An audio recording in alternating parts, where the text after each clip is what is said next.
Welcome back to Outdoors with Larry Ray, brought to you by the Tennessee Wildlife Resources Agency, B&M Poles, and Ducks Unlimited.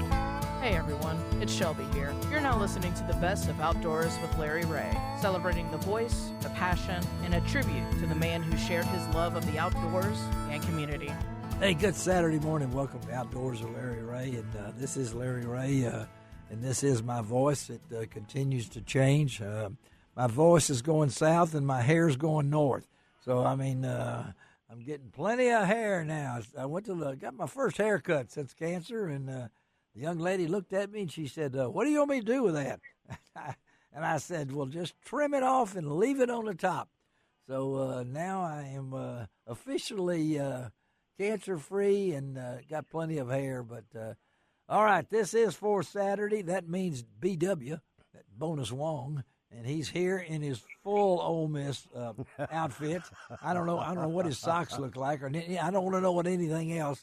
But he's got his Ole Miss outfit on. Good morning, Ron. Good morning, Larry. How are you this morning? I'm doing better. You're looking well this morning in studio, and yes, glad to have you. Good morning, everybody. There he is, and then of course out of Jackson, Tennessee, and he's already told us that he had a good game last Saturday, too. Absolutely. And Bill Cooksey, what did you say is in the background right now if we had a camera on you? So, yeah, if we were on a Zoom call, you'd see a football field covered in these orange blobs of masses of people, some goalposts tilting to the side, and 52-49 numbers at the bottom, and whatever that means. And the goalposts are floating in the Tennessee River, wherever they went to. So correct. Expensive goalposts. Now, they said there was 3 goalposts. Now, what do you mean by that? I thought there's only 2 on the field. But they had to replace 3. I don't know if they went. No, they went to the practice field and got those. And got that one too. So anyway, but a lot of fun. Appreciate Bill being as he is on the 4th Saturday. He's got some really interesting things to talk about in a segment on the show that we're going to let Bill kind of roll with it. Of course, we're going to talk a little bit of fishing because there's a big event going on down at Helena, Arkansas. Well, Helena, West Helena. There is the Mississippi River Monsters Mega Bucks catfishing tournament that, Bill, I don't know if you've had a chance to be over in our area and see the river, but it's pretty amazing, isn't it, Ron? Yeah, it's really fun, amazing to see yachts in the Memphis Harbor sitting in mud. Sitting in mud. I have seen some footage of that. And, believe it or not, right now this is already having an impact on duck season. Oh, no doubt about it, because a lot of your cutoffs and everything are high and dry. Yeah. Well, but also farmers, for the most part, have had to quit cutting beans and corn. That's true. Because they can't. There's no place left to put the grain. No, so, trucks are backed up for miles at these grain elevators. Along the river, it's pretty amazing. Yeah, you're exactly right. They're getting about half, too. We all forget how wide this net spreads from the Mississippi River and how important it is to us in so many ways. Oh, yeah. Well, not just they even had it on Channel 5 the other day about the tournament going on. And I think they found a boat from 1810, a vessel that they discovered. Well, there's no, there's all kinds of things that's been found in the slow water, and some of it not really good. No, they're not going to find one of your boats, are they, Ron? No, but they did find a human skeleton. Well, I guess so. That's, no telling how that got in there either. Yeah. But anyway, we're going to talk about the tournament. Of course, this is Marty Marbury time. We'll zip Marty into the room and talk West Tennessee tourism. And then a little special segment down in the show today with Joan Horn. Joan, of course, is the refuge manager forever at the Tennessee National Wildlife Refuge in Springfield, Tennessee. And the amazing thing about that is they broke all records. Get this, they broke all records for banding wood ducks this year. And I tried to get the biologist on with Joan, but she says he's too shy to talk on the radio. Well, that's fine. He has talents of banding wood ducks, and Bill, I know I've been on a couple of those excursions. They're not the easiest thing to do. You know what I'm talking about? It's not nearly as easy as the late season rocket net over mallards and pintails. No, because you're in July and August, and and a lot of Ron's favorite critters are out at that time. But you're traipsing back through there. But they get this. They ended up with 1,600 banded wood ducks, more than any recorded at one location in the nation. And so we're going to talk about that and a lot of other things going on. And we might talk to Joan about, Bill, you're up in that area pretty close to the Tennessee Wildlife Refuge, and the water situation, even, in the Tennessee River, water systems and other ones are we just hadn't had any rain. That's No. I mean, as you know, Kentucky Lake is normally low this time of year anyway. Yeah. It's winter pool, but it's not up to winter pool anymore. It's amazing. And we're going to try to get Steve McAdams. I was trying to get him on this week's show, but he's got to make $1. I mean, he's out there probably every day, either probably right now crappie fishing, but he's getting ready for duck season too, like Bill is and everything else. But then hopefully we'll close out today's show with the good guys over at Lindsey's Resort. Couldn't get them last week. They were at a trade show with Bad Cell. And so this week we're going to try to hook up with guy Jay Gutermuth and Resort GM Lindsey White. But a lot of things going on now. Bill and Ron know this for a fact. It's hard to believe, but in about 2 weeks, a little over 2 weeks, the deer season will start in Tennessee on Halloween, Monday the 31st of October. And, of course, that's in the CWD unit, which I'll be involved in, and hopefully we'll be out that Monday morning. But lots of report, deer movement. I got lots of acorn. Of course, I'm hunting fields, so that's typical of what might happen. But great reports from there. And then, Ron, that they had a bass tournament over at Pickwick. They had the kayak tournament over at Pickwick. The World Championship of black bass fishing is going on over in Lake Murray. Yeah. Mark Rose is representing part of the U.S. team. James Watson's there. I think our friend Fred.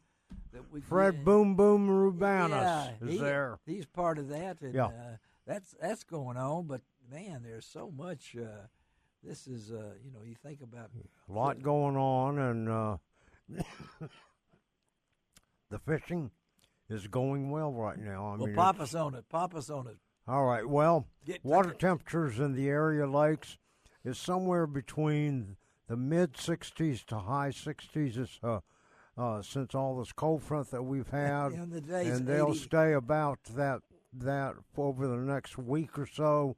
It may climb to the lower 70s, but probably the high 60s water temperature, which means that both your bass and your crappie are moving into the shallower coves and creeks, following the bait fish. Yeah. And that means fish shallower, fish slower, and just, follow the bait fish. This time of the year, both your bass and your crappie are feeding on shad. And so you want to follow that for your crappie fishermen. Right now, they're still catching some power trolling, except they're power trolling in 5 to 7 feet of water, over deeper water, using fin spins with slab curly, white and chartreuse slab curly tipped on the fin spin. They're also catching them, still using live scope, but the fish are shallower. They're starting to move towards any kind of cover that's in the water, whether logs or rocks. I know down at Sardis, you can fish along the river channel up above Toby to Hurricane Creek on a lot of the wood that's still in the water, catching those fish with a small hair jig, black and chartreuse or black and white, tipped with a small minnow, fishing 5 to 6 feet deep. And you'll be catching them. The bass are really, really starting to turn on good at the I-55 lakes. They're starting to move into the creek. Secondary points are very, very good, using something like a spinnerbait or a vibrating jig such as a chatterbait or something like that. Yes. Doing very, very well. A chartreuse and white, or white is a good color. Your smaller crankbaits such as a KVD 1.5 and a shad pattern will work real, real well. And they're starting to, and a great bait to use right now, especially on the Tennessee River lakes, and that's a 3.25 rage tail swimmer in a shad color. We're on a 1/8 ounce or a 3/16 ounce jig head with a 3/0 hook, and just working it slow. That's the whole key. And the fish are really, really starting to bite. They're still biting good, and they're going to be feeding until the water drops below 50 degrees. So it's a good time of the year to get out and catch some fish. Now, I did go brim fishing last week. You did? Okay. During the cold front days. Yeah. And what I found was I had to fish about 6 to 7 feet of water and 8 feet of water with a cricket. And the reason is because the water is warmer in that part of the water column.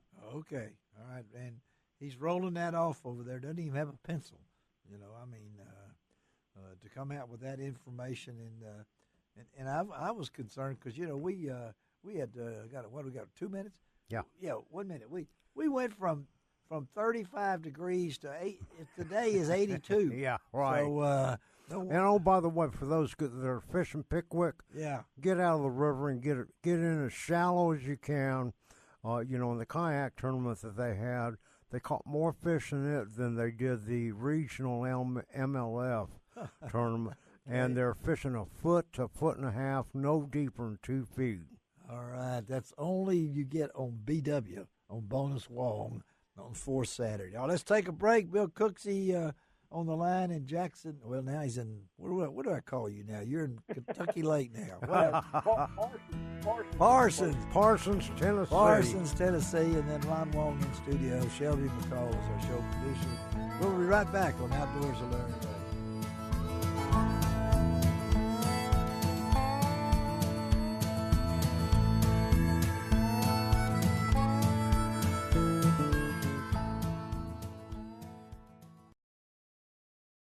Welcome back to Outdoors with Larry Ray, brought to you by the Tennessee Wildlife Resources Agency, B&M Poles, and Ducks Unlimited.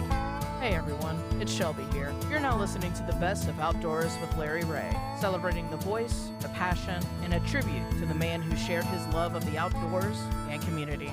Hey, good Saturday morning. Welcome back to Outdoors with Larry Ray. I hope you had your pen and pencil or whatever it might have been to take all that information about where to catch fish. Because everywhere you turn around, you'll probably see Ron Wong. This Bonus Wong, he's with us. Bill Cooksey, glad to have you aboard out of Jackson, Tennessee. And I know you guys have heard of the two organizations that we might talk about, formerly the Quality Deer Management Association, the National Deer Alliance.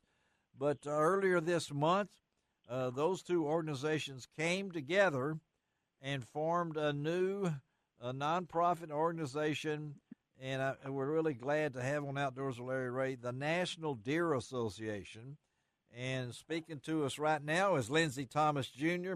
He is the Chief Communications Officer for the National Deer Association. Good morning, Lindsey. Good morning, Larry. How are y'all? We are doing great, and let's talk about this because I know both of the formation of this. What was the basis of this, and tell us how you got involved in it. Well, I've been here at this organization since it was for 17 years, joined when it was the Quality Deer Management Association. Yes. And then about 5 years ago, you may recall, QDMA helped form the National Deer Alliance. Yes, We I remember. created it. Yes. It came about from a call for an umbrella group to help bring together various deer hunting groups to work for deer. And so we created it. It was out there for maybe 5 years, building a name for itself in the policy arena and working on chronic waste and disease, a lot of other issues. And then this year, just through circumstance, we were looking for a CEO for QDMA. We were talking to Nick Pinizzotto, who was the president and CEO of the National Deer Alliance. Yes. Uh-huh. And the idea was proposed. Rather than swapping CEOs, what if we reunited these groups and brought them together and sort of bring the strengths of each together under one roof? And the more we talked about it, the more everybody got excited about the idea and realized it really was an opportunity for synergy and efficiency and greater effectiveness for deer hunters and for the deer resource. Yeah. And so that's it. And it's taken some work, but we have unified. We are now the National Deer Association and going forward as one team. Got a new name, new logo, new vision, I'm assuming. And you're coming along here at a very, how would we put it here? Some trying times in our nation as far as COVID, but also chronic wasting disease. And you mentioned that in there. Will you guys be in that loop as we sought to take care of these areas that have CWD? Is that on y'all's agenda too? Absolutely, Larry. And I'll tell you this, we've already spent the last several weeks in a strategic planning process. At the same time we were trying to figure, things like name and logo and basics, we were already delving deep into who do we want to be and what do we really need to focus on. Yeah. That strategic plan ended up with 4 focus areas that will define what we work most on behalf of deer and deer hunters. And one of those 4 is diseases. Yes. Now that, of course, primarily will mean CWD, but it may not always. Hemorrhagic disease, and there are others as well. There are other concerns for the health of deer populations, but primarily when we say diseases, I can guarantee you most of that work is going to be dealing with CWD because of the dangerous nature of that and the threat that it really does pose to the future of deer hunting. And Bill Cooksey, Bill has been involved in conservation Bill works for a nonprofit organization. Bill, I know there's challenges always for nonprofit, particularly in these times. As you hear Lindsey talk, you can hear the passion in his voice. From your point of view as a nonprofit yourself, these are not the easiest times, are they, Bill? Oh, they're brutal. Especially for those nonprofits who their finances are member driven. Yes. Like with banquets and that sort of thing, like a Ducks Unlimited, that sort of thing. It's rough out there, but it's rough in general. I mean, you can't get boots on the ground because of travel restrictions. You can't get together and meet. It's a very, very challenging time in conservation, and that's putting it mildly. And Lindsey, you hear that? So you guys have formed this plan. Now the next thing to do is try to put it in place in a trying time. Yeah, Bill's right. It's difficult for every group out there in the nonprofit conservation world. We've had to make changes. I mean, in some ways, we've capitalized on that. COVID has forced us to reboot some of the ways that we do business and raise money. And in some ways, we looked at that and said, why weren't we doing this all along? Mm-hmm. Why wasn't online fundraising a bigger part of what we were doing? Yeah. So we are going to be forced to move away from the old banquet model. And I think it's a good thing. It will allow us to diversify what we're doing, to be more flexible. And therefore, when the next crisis comes along, like like COVID, it'll be, we'll be more adaptable to that if we diversify the ways we fundraise. Certainly, it affects the boots on the ground efforts too. This COVID thing is going to be a setback in the fight against CWD because there's less monitoring going on. State agencies are less able to man check stations, and many of the testing requirements have now gone back to voluntary instead of mandatory to help hunters stay healthy themselves. But it's going to be a setback. So in many ways, it's not all going to be. We're not going to be able to turn all of this to the positive for us. But hopefully we'll be coming out of this soon, and we want to be on a financially sound basis, and ready to roll. And so you're reaching out right now, because we know I'm a deer hunter. Okay, I love deer hunting. Okay, and I know that deer hunters make up a great population portion of the population, particularly in Tennessee, particularly in other areas, Alabama, and things like that, where deer hunters. So right now, your main goal is to organize all these vast number of hunters to support what you guys are trying to do, right? Yes, that's right. We all know it that there's a lot of different kinds of wildlife conservation and important wildlife species in North America that we all love, but deer carry all of that on their back. They do. They are the backbone of the hunting industry and conservation, because as we know, if you go out there and talk to hunters, the vast majority of them, if you ask them what's the primary species you hunt, it's deer. That doesn't mean that turkeys and elk and grouse and any other species is less important, just that we have to look to deer especially to ensure the future and health of conservation and the funding that goes to our agencies through things like the Pittman-Robertson Act. That's a species. It is the keystone species in wildlife conservation in North America. So how are you doing this? You have a website. You have things going on right now. How do people get involved in the new organization, the National Deer Association? Well, through our website, much of the infrastructure will remain the same. As I said before, what we see this as is sort of moving the different strengths of the two organizations under one roof. So the old network of volunteers and branches in our communities, our grassroots network is still there. Our volunteers are still with us. We've worked very hard to maintain communication with them through this transition process, make sure that they are on board and have what they need, and know that we need them going forward. But we want to grow that. We want to grow our grassroots efforts and volunteer base.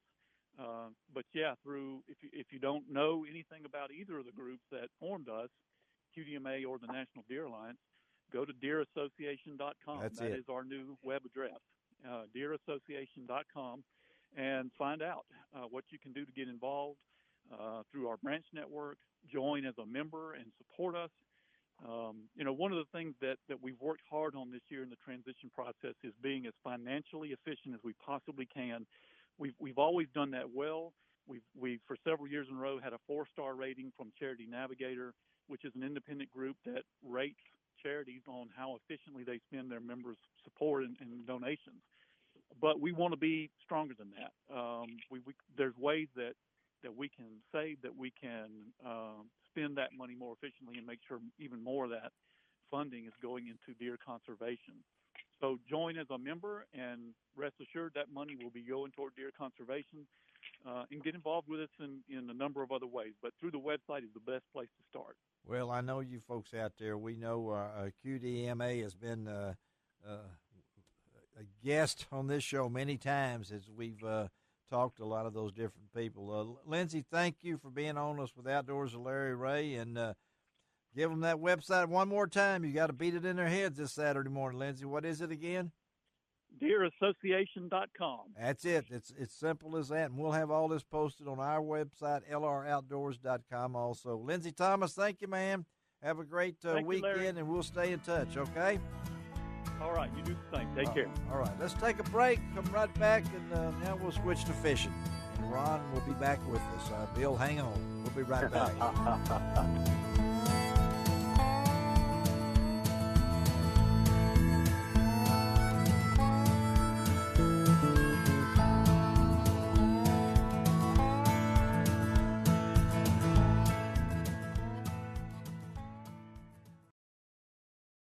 Welcome back to Outdoors with Larry Ray, brought to you by the Tennessee Wildlife Resources Agency, B&M Poles, and Ducks Unlimited. Hey everyone, it's Shelby here. You're now listening to the best of Outdoors with Larry Ray, celebrating the voice, the passion, and a tribute to the man who shared his love of the outdoors and community.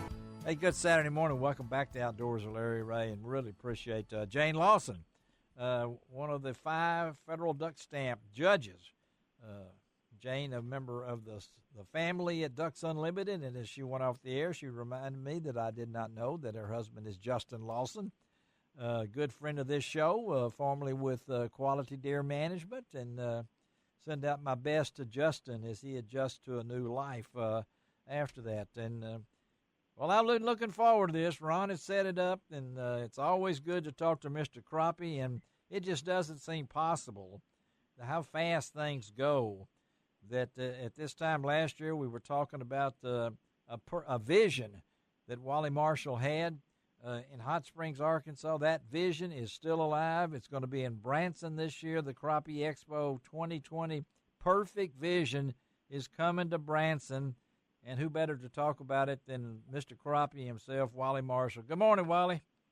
Hey, good morning, guys. Y'all doing all right? We're doing better now. We're going to talk to you and talk about crappie. I mean, oh yeah, man. There ain't nothing like crappie, and crappie, of course, is a family tradition. Yes, it's been around for hundreds of years. Yep. The grandparents, grandmas, grandpas that taught all the kids how to catch crappie over the years, and I know everybody can relate to that. But as you said, you know, there is a vision here with the Crappie Expo 2019 in Hot Springs, and it was a tremendous success for our crappie industry. I mean, who's ever heard of $100,000 cash crappie tournament? Not Ron Wong. I know that. You know, so too many zeros.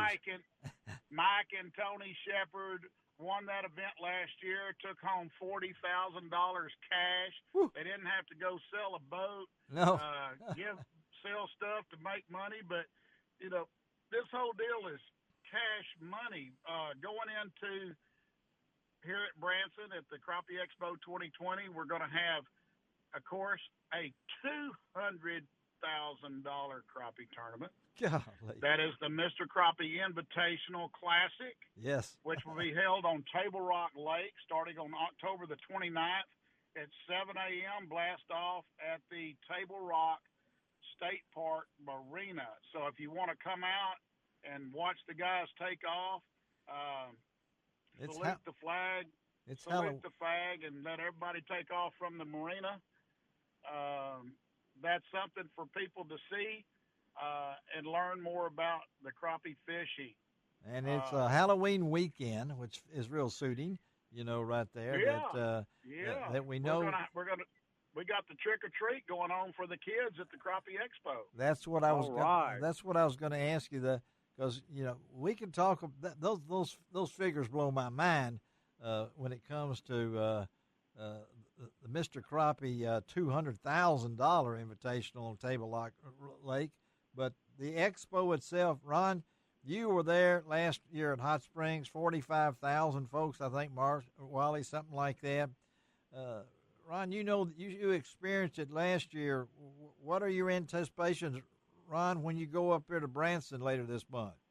Well, I will tell you, the buzz around the whole area and all throughout the year was how the Crappie Expo itself presented all of these vendors with crappie equipment. It's the biggest ever, and people were looking forward to going to the Crappie Expo, to meeting the pros that will be there, and watching these crappie being weighed in. It was really amazing. And you know, how can you not say it is an event that you look forward to? Yes. Also, because of the world's largest crappie fry. Yes. That is absolutely, I got to tell you something. You wonder how they can do it. Well, it's cooked right there. And, I mean, they're cooking it so fast. You're giving your crappie fries, hush puppies. It's so hot you can't hardly eat it, and it is delicious. Hey, Ron, I just ordered 500 pounds of French fries. Oh, fine. And we got 14,000 hush puppies, and we'll have over 10,000 crappie fillets. That's what the world's largest crappie fry there in Branson. Well, look, Ron I want to tell our listeners, too. Yes. If you want more information about the Crappie Expo, and, oh, by the way, there's several galleries of photos from last year, of which I have some in there. Yeah. Go to crappieexpo.com, and you can see the festivities that were held last year, and I can assure you it's going to be bigger and better this year. Well, look, Wally, I suggest that you let Ron cook the hush puppies. He hadn't have nothing to do, so he would. No. well, let me tell you what. You we got have, a crew. Savannah hush puppies out of Tennessee. Oh, will really? Be there. Yeah. All right. They're shipping in 14,000 hush puppies. We've got all the fish. We've got the Mr. Crappie fish and critter fry ready to go on them. Oh my! Which has been a product of mine for many years. Yes. But I'll tell you what. Let me tell the folks about Crappie Expo. It is an industry show for the manufacturers to showcase their products. Yes. And so the crappie anglers are actually getting to see all of the new products for next year. Wow. That a lot of people hadn't even seen because we haven't had ICAST. That's true. Or any of the other shows. Yeah. But it's not open to the public. Yeah. This show is designed for the end user to get to meet the manufacturer. And how much does it cost? How much does it cost? It's $10 for adults, and the kids fish free, 15 and under. Amazing, folks. In other words, they get in free. Yes. And the fish fry is free. That's the it. Fish fry is free. Yeah. And you just, you know. You got a load limit? You got a load limit? I mean, we want to make sure, you know, that. Well, I don't know. That's a pretty. I think they said that place holds 8,000 people. I'm sure we'll have it packed out. Oh my goodness! Well, again, we're talking to Wally Marshall, Mr. Crappie. I don't want to interrupt you, so everybody knows that familiar baritone voice. You know that he's got. Well, I'll tell you what. We got Jason D. Williams that's going to be playing there on. Do Saturday you really? Our own Jason D. Williams? Wow. Jason D. Williams will be live on stage at 1 p.m. on October the 31st at the Crappie Expo. Woo! Yo, did you hear that? And it's going to be lively, isn't it, Wally? I mean, this is. Oh man, you can if you go to crappieexpo.com now, you can see Jason D. live there. You know, it's from last year's show, and we're going to have Mary Heather Hickman on Friday. She's from Nashville. Yes, yeah. And she's a songwriter, singer. Yeah. She's got a new song out called "There's a Body in the Ouachita River." Oh my goodness! Oh, I think it might have been one of my uncles. You know, so. Well, it was the guy that ran the ferry over at Morro Bay. Oh my gosh! It couldn't have been Ken the Bear Bryant, maybe. I don't know. So. I guarantee it. His name was. But Jack Williams. Jack Williams was his name. This is all going to be really fun, folks, and we're going to have all this info posted all on lroutdoors.com. And as I said, and our major sponsor is Ford Motor Company. We're going to have the new 2021 F-150 there to show everybody, and there's only 4 in the country. You're going to have one of those 4, yeah. I'm going to have one of those 4 at the show for everybody to witness. You hear this, folks? I mean, you're learning something on Outdoors with Larry Ray. And all you folks in Brownsville, Tennessee, on 1520 AM, 95.3 FM, and of course in Jackson on 101.5. Mark this on your calendar. Again, as he said, it's the weekend of Halloween, October 29th through November the 1st. They're going to blast off for the $200,000 Mr. Crappie Invitational on October the 29th at 7 a.m., coming right out of Table Rock, one of my favorite places, and very near to where I went to college. There's a little place called Fayetteville down the road there. But this is going to be a great thing, Wally. And I know we had you on last year talking about the first one. you didn't really know what to expect, but that enthusiasm, I can tell, you really think this one's going to be this. We're just getting started on this, aren't we? Well, I'll tell you the truth, Larry. You know, if you want to win a Ranger boat or you want to win a Vexus boat, all you got to do is sign up. It's free. Drop your name into the hat. We're giving away a Z175 Ranger boat, fully loaded with a 115 4-stroke Mercury, ready to go, depth finders, everything.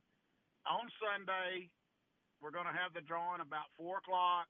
And also on Saturday, we're going to give away a Vexus 189C, their crappie boat. It's going to be fantastic. One lucky person. We got $500 shopping sprees. We've got RV Cajun cookers we're giving away. We're giving away Camp Chef pellet grills. Man. I mean, this is a production. No wonder Ron's going. I mean, you know. Yeah. We got you have a chance to win any of these great prizes for the price of admission. Well, and then get to visit all of these crappie fishing manufacturers and vendors. I mean, that is, there's nothing like it. And I have to tell you, like Wally said, because we didn't have ICAST this year, a lot of these vendors are going to be showing their 2021 products. I can't wait. Well, we got to get out of here. Wally, we thank you, buddy, again, October 29th through November 1st. And where's that website? Where do they go for information, Wally? CrappieExpo.com. It's that simple. CrappieExpo.com. There it is. Wally Marshall, thank you again for being on Outdoors with Larry Ray. Take care of Ron up there. You know, he'll probably wear out 3 pairs of shoes, but take care of him, okay? Hey, I got Ron this morning in the big room up in the Hilton. Oh, in the Hilton. Is he staying there or working there? I just want to make sure. Well, we gonna let him clean up before he goes to bed. Okay. All right, Wally Marshall. You have a good one, buddy. We appreciate you. Take care. All right. Thank y'all. Thank you, Ron. All right, let's take a break on Outdoors with Larry Ray. I know that John Gordon he's awake through all that. We're going to come back and talk about it. We're going to throw a little bacon on the grease. We'll be right back.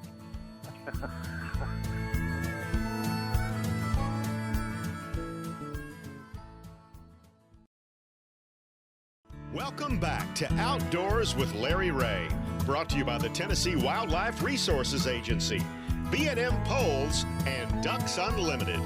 Hey everyone, it's Shelby here. You're now listening to the best of Outdoors with Larry Ray, celebrating the voice, the passion, and a tribute to the man who shared his love of the outdoors and community. Hey, good Saturday morning. Welcome back to Outdoors with Larry Ray. And this is First Saturday, show number 481st in our career. On this first Saturday, that means that my good friends, Dave Gabbert, Gene Smith, the Daryl and Daryl show. Don't get carried away now, guys. They're normally in the studio. Listen to this. Look, they've already got Saturday in the moon of the yellow truck. First Saturday, the moon of the yellow truck, and Gene is doing puns as we close each segment. Hey, I got 2 special people on right now, longtime friends, and thank the world of both of these, and really have enjoyed a book that Ron Jolly has come out with. Excuse me if I call him Jolly every once in a while, because he is a jolly person. I know that, yeah. But right off the bat, the cover is stunning. You don't have to read the book. Look at the cover. Post it on your wall, whatever you want to do, because the cover is a photo by his lovely wife, Tess Randall Jolly, and her photographs are all throughout the book. It's called Memories of Spring by Ron Jolly, and if you go to Amazon, you'll see there's not it ran out of stars on what to put for it. There ain't no more stars than you can get than Memories of Spring, and I'm really glad to have them from Tuskegee, Alabama, or Lower Alabama, or L.A., if you want to call it that. Hey, good morning, Jolly family. Good morning, Larry. Good morning, Larry. Thanks for what, you must be a dedicated radio show host not to be turkey hunting this morning. I'm leaving right after the show. That's what everybody knows. I've told them that. I will be in the woods later this morning. And that's somebody trying to make noise back in the background. That is not me here. I can tell you that for a fact. I think that's.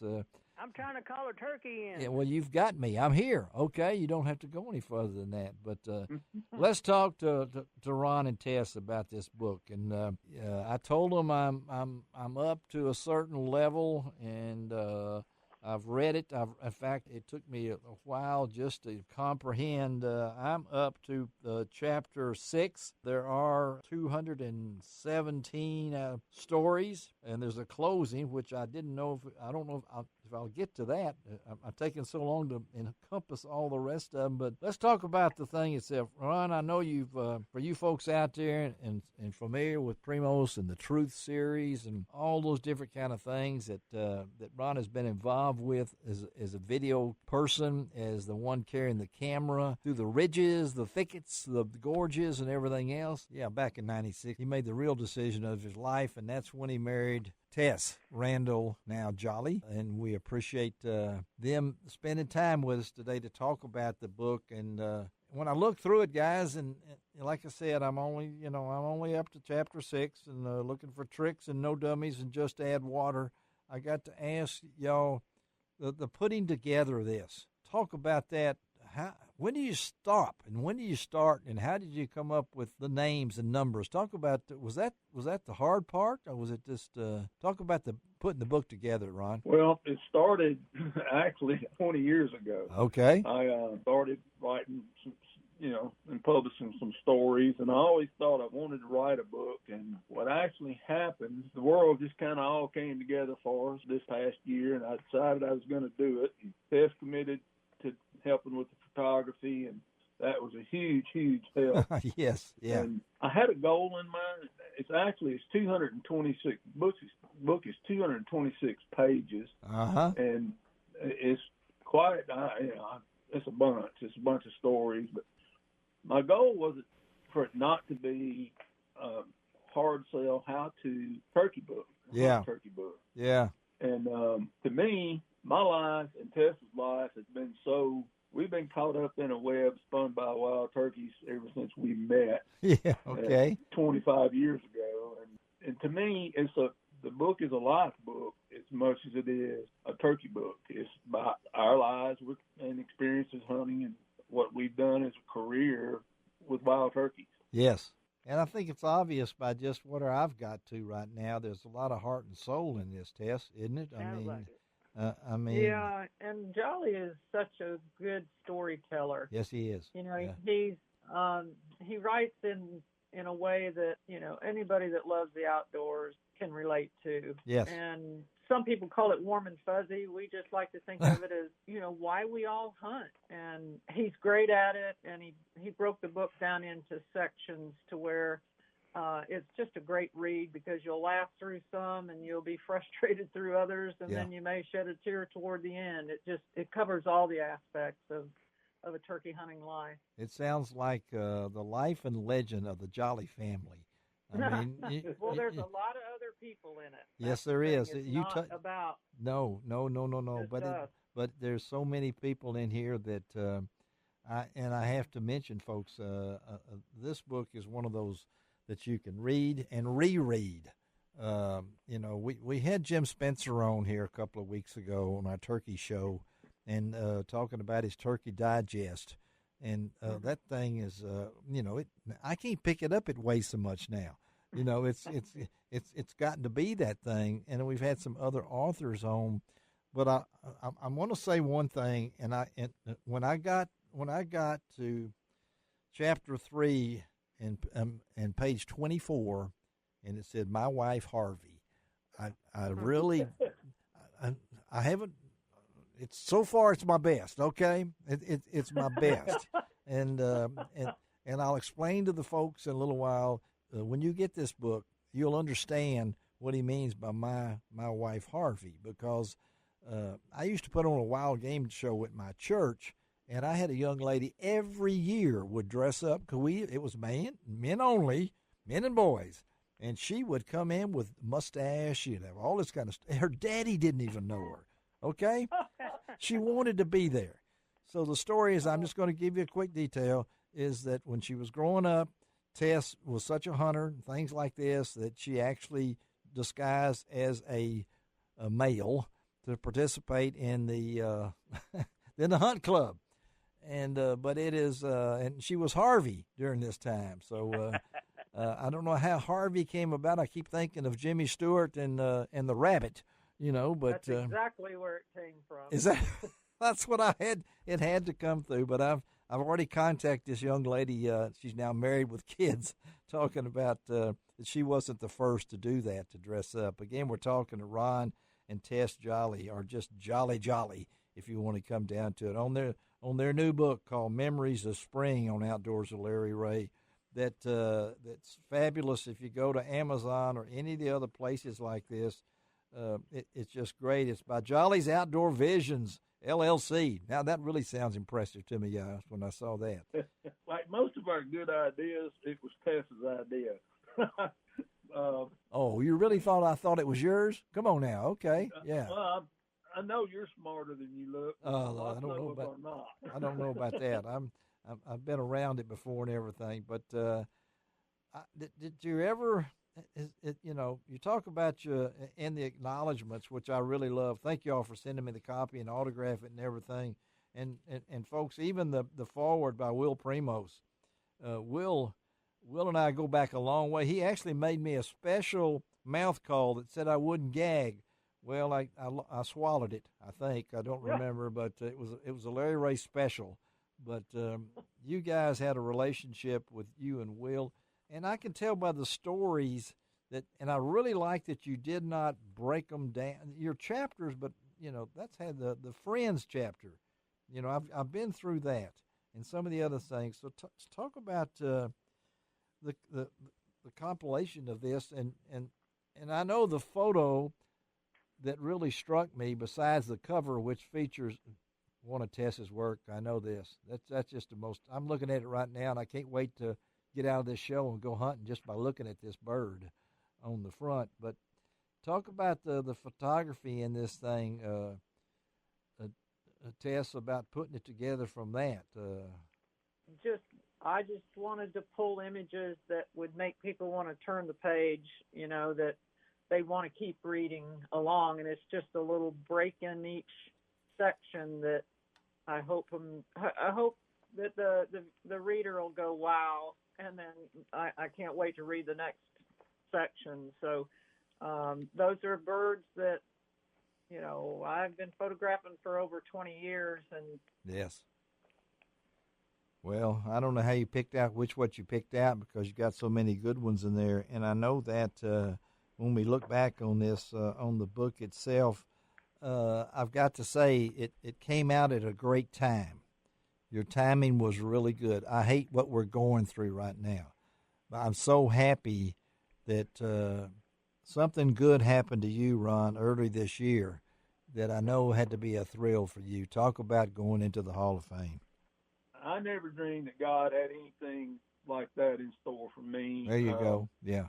It was just so coincidental that happened the year that we decided to come out with the book, and so many good things happened to Tess and me this year. It's a God thing. It is that. Put credit anywhere else. When you talk about the book, when you get to the chapter called "It's All or Such Is Life," okay, I've got when you get to that, I think you'll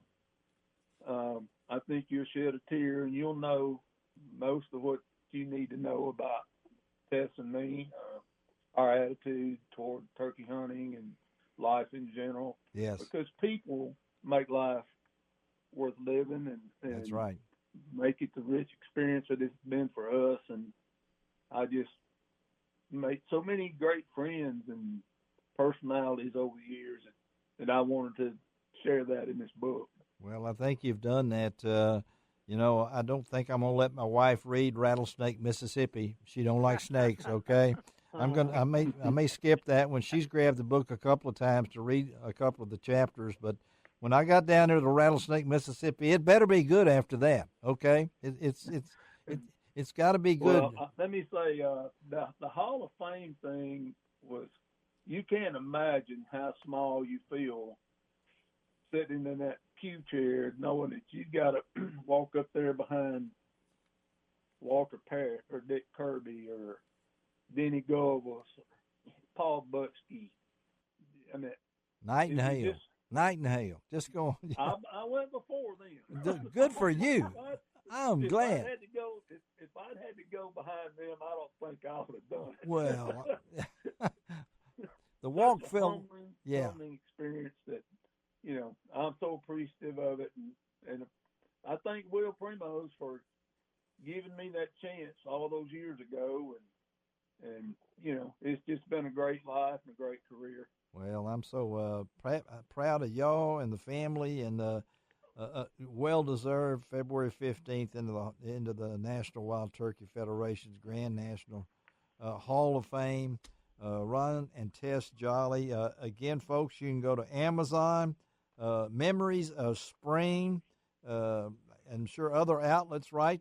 Tess, where can they get this book? We're only selling it on Amazon except for direct orders. Okay, so you go to Amazon like I did and looked it up and read a lot of the reviews, but it's a must-do, folks.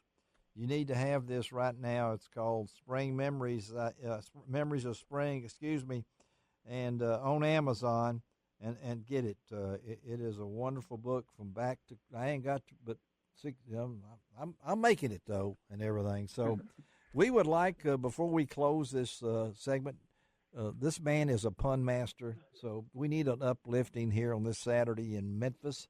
So, Gene Smith, give the Jolly family one of your puns. Okay, this man was walking down the street, and he saw the sign that said, "Talking dog, $10." He said, "Oh, my gosh." $10? So Okay. he looked the guy up, and the guy went in there, and the dog started talking. He said, "Yeah, I'm a great dog. I used to be a professional football player. I was in the Hall of Fame and all that kind of stuff." And the guy said, "Well, why are you selling this dog?" He said, "I can't stand a liar. He never played football."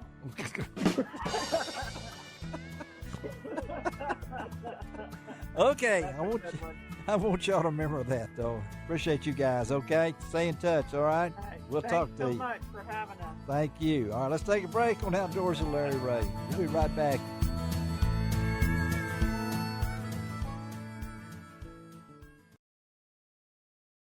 Welcome back to Outdoors with Larry Ray, brought to you by the Tennessee Wildlife Resources Agency, B&M Poles, and Ducks Unlimited. Hey everyone, it's Shelby here. You're now listening to the best of Outdoors with Larry Ray, celebrating the voice, the passion, and a tribute to the man who shared his love of the outdoors and community. Hey, welcome back to Outdoors with Larry Ray. And yes, there's only 30 minutes left in the show. And yes, my voice is hanging on. And yes, you're going to make it again. Yes, Ron Wong, Dr. Wong is here, just in case. He does not do mouth-to-mouth, he told me. No. So I'm okay on that. But first hour, man, it goes by quickly. Fastest 90 minutes of outdoor radio programming as we roll into our 19th year on the air. And one of my favorite events, man, I could remember, it seems like yesterday, 1989, after I'd taken over from Henry Reynolds at the Commercial Appeal, and he said, "Son, when you go out there in Ames Plantation for that national championship of bird dogs, you're going to have to ride a horse." Well, I could not get Kroger's. Kroger would not let me have that horse out in front to take out there, but it is the 121st. Is that right? 121st running, yes. 121st running in the National Bird Dog, whatever you want to call it, Field Trial Championship. And we got Rick Carlisle, a good friend from Ames, the superintendent of Ames, but he's also Secretary Treasurer for the National Field Trial Championship Association. And yes, tonight, 7 o'clock in Bryant Hall, right off, as I said one time, Buford-Ellington Boulevard. No, it's not a boulevard, okay? I made that mistake. A lot of my mistakes were made at Ames Plantation. But 7 o'clock tonight, they're going to draw 37 nominations. Going to draw the braces, is what they call, 2 dogs in each brace. And if weather permitting, they'll be through on February the 20th. And we won't go any further in mentioning about the weather in the rest of this interview with Rick. But amen, brother. Rick, I mean, 105 years in Ames. Is that close? Am I close to that? You're right on the money. 105 years, yes, sir. Amazing. And Rick's been out there. He only missed 2 years. No, I mean, he and I together on this. So it is an unbelievable event. Draws thousands from all over the United States. Is their website, which we'll give in just a minute. We'll have all the up-to-date information. Boy, we've come a long way from me going back in the back room and asking Joe Walker what happened to the dogs that day. We are now instant information. But let's talk about it, Rick. 37 dogs. including defending champion Dunn's tried and true, Will and Rita Dunn. I mean, is back. And Gary Lester is going to have some in there, including a two-time champion's coming back. Lester's Sonny Hill Joe will be back, yes. Yeah, and I don't know how in the world Mark McLean's going to handle 5 of them, but he is. Looks like. Well, see, he's got 5 dogs, and so does Luke Eisenhart. Well, I can't count. So, Luke's in there, too. Luke's got 5, and Mark's got 5, and then you've got Randy Anderson that's got 4. And so it's this drawing's going to get interesting. It is going to get interesting. So talk about it, the event itself, and then the complications, and then let's talk a little bit about how you're able to pull this off, because I know you guys start early, back in the fall, get your birds ready and everything like that. So talk about this event, because I know it's so special for you. Well, the field trial courses encompass about 6,000 acres. And this year we've got a little over 252 feed plots, and that's a mixture of teosinte maize, which is the precursor to corn, that we put out in those feed plots, as well as grain sorghum and some Millex, which is it's a millet, a tall-growing millet that will it gets about 12 feet tall, but it breaks off or it breaks over at about 3 feet to 4 feet high, and it makes great overhead cover for the birds to protect them from the avian raptors. But we put out 6,200 birds, which winds up being about a little over 150, I think it's 155 coveys that we put out, 20 birds per covey on both field trial courses. Each course is 11.5 linear miles in length. Yeah. That's what the horses will go. That's what the judges ride, the handler rides, the gallery rides.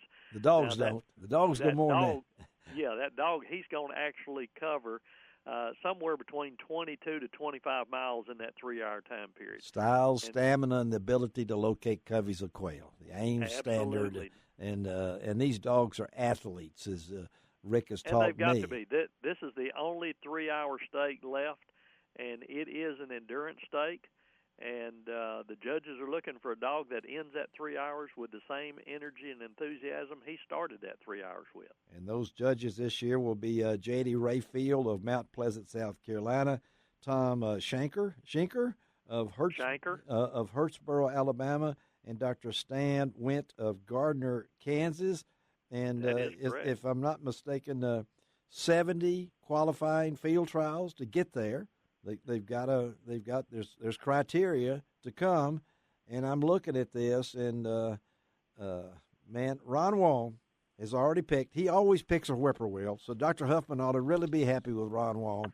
He always picks a whippoorwill, and he likes Whippoorwill Mayhem. I think he just liked the Allstate commercial. I love the name. The Allstate commercial there. So tell Larry Huffman that Ron Wong is probably the only guy that's going to that Ron has picked Whippoorwill Mayhem. And, I don't know how old Lester's Sonny Hill Joe is. And you know how much I have a great relationship with Gary Lester. Of course, I do with Steve Hurdle, and a lot of these other guys have been out there a long time. Sonny Hill won it 2017, 2018.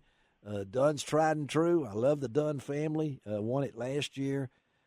Is it a wide-open race again? It is. It is. There are several good dogs that are hot right now. Now, one is Randy Anderson has a dog named Valiant. Yes, yeah, and that dog has had he's had 6 first-place placements in the last 4 months. I'm glad I let Ron pick before me. Okay, all right. Okay, what else? We got anybody else? You've got one that's in there this time that is Keith Wright. Has a dog called Touch's Gray Streak. I'm looking at it right here. Yeah. All right. Now that dog's a young dog, and if you'll remember, Keith owned the dog that won several years ago that Ike Todd ran the very first time he won the national championship. Yeah. So Touch's Whiteout. So he's there's quite a few touches in there. Oh yeah, absolutely. When you get that, every one of them is good. It Some is just better than others. Yes, right. Yeah, and I look at this, and we know, Rick, we don't want to mention weather, but the draw is pretty important too. Absolutely, yes. You've got to have a good day. Hopefully the birds are moving. and everything fall together for that dog to put it all together and come up with a win. And it doesn't necessarily, it doesn't necessarily mean the first brace will produce a winner. It could, but I've been there before when the very end just about. Absolutely. We've had a dog in the first brace, and we've had a dog in the last brace to win. I'd rather have the last brace because I sure have to wait 3 weeks to know if I won or not. How often does that happen, though, Rick, where the best dog we don't know. Wins in the very near the beginning? Well, yeah. Rick, I mean, you don't know that, but say on the second day. It could happen. Yeah, it could happen. And they said, how often does that happen? Tell him, Rick. Well, we've had them place. We've had a dog run the first or second day that's won it. Ron, just like last year. Now, last year, the dog Dunn's Tried and True ran. I think he ran on the second Monday. He did. Right. That's right. So so he won it then, and then you go back to 1986, and Bluff City Mike won it last brace of the trial. Yeah, Henry Riddles was moaning about that all the time. I can remember that. So Henry in his trailer and his camera out there saying, "Hey, they got to wait till the end to win this thing." But again, we're talking to Rick Carlisle, who is not only the superintendent at Ames Plantation. If you have not been to Ames Plantation, shame on you. It's a wonderful place to visit, right out of Grand Junction. Not too far off the state Highway 18, Highway 57. And then this event is great for spectators. They allow you to drive along the road. You can be there where they pass through those 11 and a half, whatever it is, miles. You can be there when they start and watch the dogs. It's just amazing. You can go by horseback. This is the only event that I know of that is covered by horseback. And, are you going to ride this year? Rick knows that. No. Okay? That's a quick. I already knew the answer. Well, I had to ask. If you saw Henry Reynolds walk, it was because he rode all them horses at Ames Plantation. Bless his heart. I've got a, well, anyway. But so it all kicks off, Rick, and I know it's a great event, and you'll have these dogs from all over, right? I mean, yes. As far away as the West Coast, Idaho, I'm sure, some people out there and everything. So if you look at these, and I know I'm looking through here, I see one, let's see, two. How many setters we got? Oh, gosh. I got three here. Four. I know we've got one setter. Stardust Chaz is one setter. I got that one. And okay. We've got the other dog. Let's see. The other setter is going to be Hidden Shamrock. Yep. Sean Derrick. Now that's a good dog too. That's a really good dog. Yeah, I've looked up something on that, so I know that dog is in there. So that's two. So I know we got those two. But the pot. What's interesting, Larry, is that we've got out of those 37 dogs, 36 of them are males. We only got one female. Well, I just now noticed that too. Yeah. Well, and that's Steve Hurdle's dog, the Coldwater Thunder dog. That, yes. Rachel and Rachel Blackwell Doug Arthur on. Yeah. That's the only female. That's a local dog, man. It is a local dog. Was this no females this year? Was that the early stipulation that y'all put there? Well, we don't have to worry about somebody. Well, we won't get into that. But anyway, there you go. Be careful. So everything starts tonight at 7. Tell them how they can get the information about it and where to go to keep up with it. We have our website. It's www.amesplantation.org. And when you click on that, it'll come up on the home page, and you can see the nominations that we have, who the judges are, the Amiesian Standard, which is what we use to measure the dogs with. And then we'll have the brace-by-brace synopsis after each running.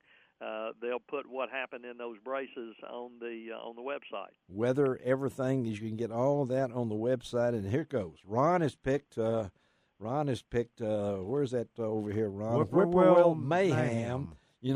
I could really go and just say Valiant because, I mean, he's told me how hot this dog is. But as soon as I pick it, it won't win.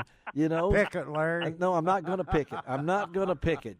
You know what? I'm going to pick the only female because I really like Steve Hurdle. I would like to see that female to show off in front of all those males. Okay. You know, I mean, when you're down 36-1. Yeah. Yeah. So it. Just come back, knock it out of the park. That's Just it. win it all. That's what I like females. Okay. All right. So hey, Rick, thank you, buddy. I'll try to. I won't probably make it Monday, but I'll be out there, and I'll for sure be unless something comes up, be there for the finals, even though the commercial appeal doesn't cover it. I'll be there. Okay, so you tell everybody. We look forward to seeing you. I hope you get to feeling better. All right, thank you, buddy. Have a great one. We'll talk to you. Have a great week. I know you're not a judge, but I know you're crying, but that's okay. All right. So I understand. All right, we appreciate it, Larry. Thank you. Thanks, Rick. Rick Carlisle. All right, let's take a break. Come back and a little waterfowl here. I mean, and because this is a show that has no host. The Grind Waterfowl TV and our good friends at Kent Cartridge are the sponsors of that. Who ever heard of a show without a host? But we'll talk about that as we close out today. There are a lot of guests. There are a lot of guests. We'll be right back.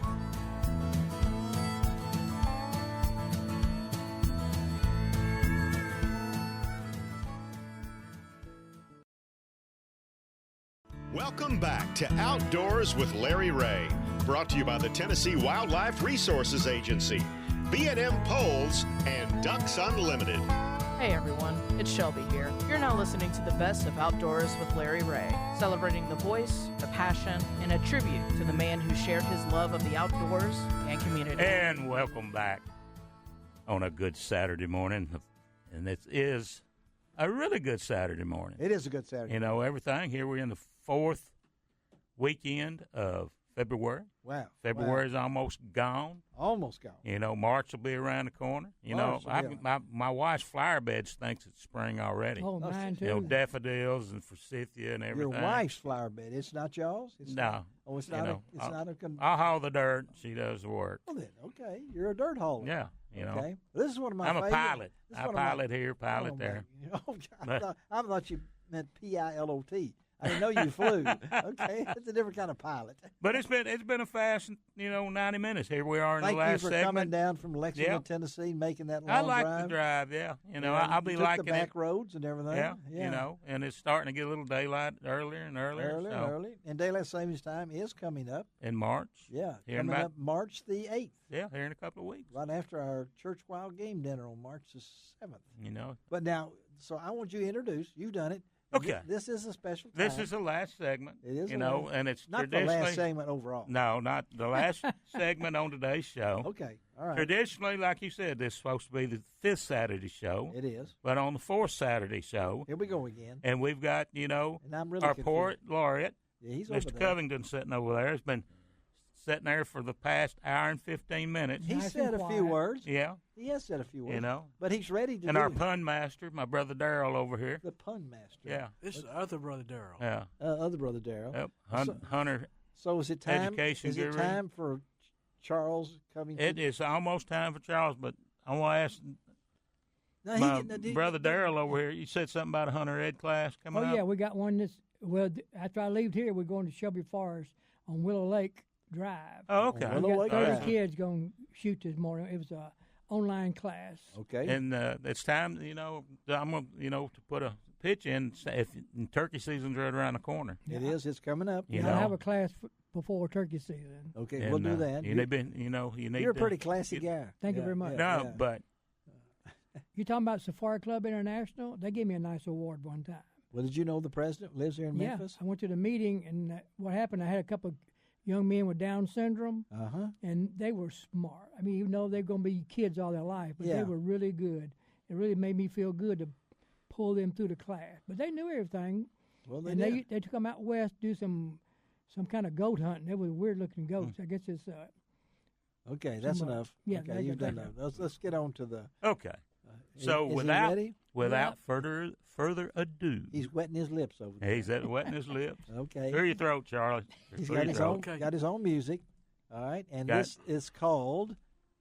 What is it called again? It's called the Barnyard Game. I said his mood music coming in. Thank you for that introduction, Dave. You know, some years ago when Larry introduced me as his poet laureate. I misunderstood him. I thought he said lariat, and I thought, oh gosh, if I goof up, I'm gonna get hog-tied and run out of here. Well, that's what I did say earlier. Yeah. Okay. Well, this is the way it goes. All right. It's about goats. The Billies and Nannies stood quietly in caucus after playing on top of the stumps and hay. A favorite game of all the goats to see which one would rule the day. For King on the Mountain was often played to renew their local pecking order, and not one goat would lag behind or on the way decide to loiter. There's just something about being on top, whether the woodpile, the hay, or stumps. If you're on top looking down on others, it lifts your spirits if down in the dumps. And when standing up high, you look around, spotting juicy clumps of uneaten grass. You hope the others don't spot your find while wandering around like a dismissed class. But if push does come to outright shove, there is the butting of heads and horns, for being on top is taken quite seriously, whether in the suburb or on a country farm. Goats like to climb. It's a challenge to them, and especially their cousins, the mountain goats, who can stand on a slant for a very long time, and in the winter wear nice warm coats. All right. There's Charlie Covington. It's called the Barnyard Game. That went on in Vegas this week, didn't it? That's another. Thank you, Charlie. And that will be posted on lroutdoors.com. Very soon. Very soon. We'll have that posted up there and have that on the show. Thank you, Charles Covington, for that. We have to call him Esquire. Esquire? Charles Covington Esquire. No, we're not. We're just Charlie. Oh, okay. Just Charlie. Charlie. Hey, Charlie. He's Charlie. That's better. That's all he wants to be is Charlie. Okay, before we get into more important things, but how about a couple of words of wisdom from Joseph Gene Smith? Well, I'll tell you a true story. True story. During the Civil War. How do you know a true story in the Civil War? I read it. You around? I read it. You ran into him. They had these goats that were fainting goats. Fainting goats in the Civil War. And when the troops come through shooting and firing and everything, the goats would all hear a noise. They'd fall on the ground. Yeah. Well, the farmer would go to the captain or lieutenant and want his money for killing all these goats. Well, once they moved on, the goats all popped up. When the second troop come through, he made money again on the second group of goats. So that was a true story. That was a true story. Yeah. Goats making money. Yeah. Okay. Yeah, fainting goats. Fainting goats. Some of them Okay. Yeah. Did you get that? Yeah. I used to have an uncle that raised goats. He had some of the nervous goats, the fainting goats. The Goat International, the festival at Millington, they always had fainting goats out there. Oh yeah, that's pretty neat. That's pretty neat. Okay, are you now? Can we get back to the real puns here? You know my neighbor. He has a drinking problem. That old guy's the same drinking problem. I have more trouble with him. What are we going to do with him? I don't know. He called me the other night. He said, "Come and pick me up. I'm not able to drive." Oh no! Again? I said, "Well, where are you?" He said, "I'm downtown Memphis." I said, "Well, what street are you on?" He said, "I have no idea." Oh me! I said, "Well, look on the corner of the signs." He said, "Oh yeah, I'm on the corner of Walk and Don't Walk." That's that same guy again, right? It is. Yeah. What are you going to do with him? I have no idea. Okay, we're rolling. You got any more? Yeah. Well, the time we were barbecuing one time, he come over drinking. That same guy again? Yeah, he was a pain in the, neighbor. Okay, a neighborly act. And my daddy had one of these rotisserie barbecue grills, and it kept squeaking and everything. They come over drunk. He said, "Hey, that organ sounds terrible, and besides that, your monkey's on fire." Okay. See, folks, what you miss on Fifth Saturday. I mean, this is Gene Smith, the man of puns. He invented the pun. Is there any more? I mean, no. What? No, joke I used to ask the kids, what goes around a button? What goes around a button? A goat. A goat. Usually they think a buttonhole, but it's a goat. A little delayed reaction there. Can we think on that for a minute? Yeah. now? No, I'm hurting my head thinking. You're hurting your head thinking? You know, I didn't mind school. You know, I told you about that. The third grade was the best 3 years of my life. You like the teacher, but arithmetic has so many problems. Arithmetic, all right. It had too many arithmetic. Yeah, it had too many problems. It had too many problems. Yeah. Arithmetic did. Okay, how'd you? Well, I get it now. Okay, that was a problem solver. Yeah. I didn't mind the school as a principal thing. It was the principal thing. How about that photographer that you know? Oh yeah, I used to date a photographer, but nothing ever developed. I always want to get that one in there. That's one of my favorites. That's one of your favorites there. Yeah, we only do this once every 2 months. I'll tell you another true story. Oh, here it comes. Now what we got? Now Shelby's in here now. So okay, she can cut you off now. We got a 10-second rule. Vicky and I went to the same high school. Matter of fact, we met in junior high school. What high school was that? Humes High School. It's Humes High School. We were going down the hall. She was coming my way, and I was going her way. So when we met each other, we kissed. Oh, you did? And I went on to my class, and she went on to her class, and the principal took me to the office. Oh, he did? And he asked me a serious question. He said, what do you think's more important, that girl or high school? And you could imagine what I told him. Yeah, and that's why you were there so long. That's right, yeah. Yeah. I mean, what a thing to ask a teenage boy about his girlfriend. Yeah. Is she more important than you went to school? Humes? Yes, Okay. Humes High School. Okay, now you went to, what high school did you go to? West Side. I went to West Side. You went to West Side, Yeah. so you were a Wildcat. Mm-hmm. Okay, all right. And Humes High Tiger. You were a Tiger. And I went to Little Rock Central High School. And Charlie went to Little Rock Central, and they were the Tigers. Tigers. That's right. Yeah. Little Rock Central High School is now a state national park. If you go over there to Central High, it's a national park. It is. Yeah, they have a person And when my there. parents went there, it was just called Little Rock High. That was when Coach Quigley was there. Coach Quigley. And I later have on a book signed by the him. stadium Do was you know I named have after a him. book signed by him? Do you? Written in 1914. That was a little bit before my time, Larry. Well, it doesn't mention you at all in there. Oh, it doesn't. Yeah. It's all about football. Oh, And it's signed by okay. Earl Quigley. Yeah, the name's on it. Okay, is that it? I guess Can we so. move on? Yeah, I guess. Yeah, we'll If move another on. one comes back to you, will you think about it? Oh, yeah. Okay, let me tell you about next week's show real quickly here.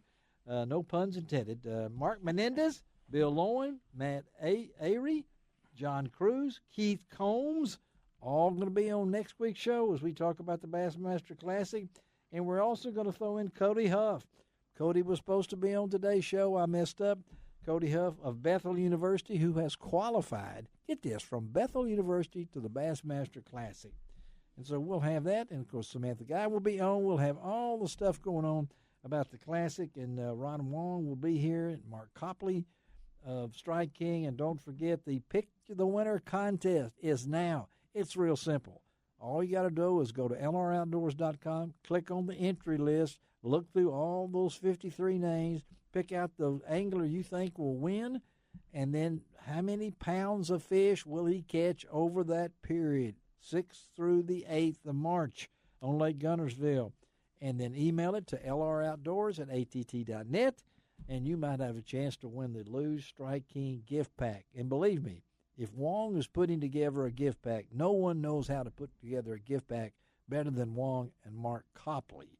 So that will be on next week's show. We're already setting it up for the first Saturday in March. Dave will be down in camping out, but he will be on with us. And I've got to tell you, Brady Ellison will be on that show, the #1 archer in the world. He just broke 900 targets in Vegas. He loves to be on this show. So we're going to have him on that show on March the 7th, and Dave long distance, first Saturday. And so we're looking forward to that. You will be able to do that, right? Oh, yes. You'll be able to get the antenna up high in the air. And I'll climb a tree like you used to have to at the duck blind drawings. I can remember that. You'd get way up there, wouldn't you? Mm-hmm. Then the wind would come, and you'd just start blowing back and forth. It was rocking back. Rocking back. Shelby McCall, thank you for taking care of us. I think it's time for me to leave, okay? So, Charlie, thank you. Thank you. No closing words. Oh, yeah. Well, we talking about school, you know. Oh, here we go again. Oh, come on. Okay, we're talking about the school. first grade was so confusing. One day she told me 3 and 2 is 5. Next day she says 4 and 1. I said, I wish you wouldn't confuse me this way. Bump. He made his own noise. Dave Gabbert, thank you. Hope your wife is having a great time in Lima, in Peru, on that mission trip. Yeah. Tell you, thank you from all of us to her. Oh, yes. For the service she's doing to those people down in know, Peru. That's pretty I think amazing.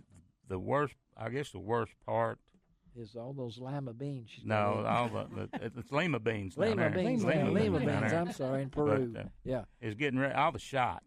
All the shots. She took a lot of shots. Yeah, you always take a lot of shots. I don't want to think about that. Shelby, thank you. This is Larry Ray reminding you to do each and every week. It doesn't cost an extra cent to be a good sport. And who said that, Charlie? Benny Craig. Benny Craig, bread man. The bread man out of Little Rock, Arkansas. It doesn't cost an extra cent to be a good sport. And God bless the USA.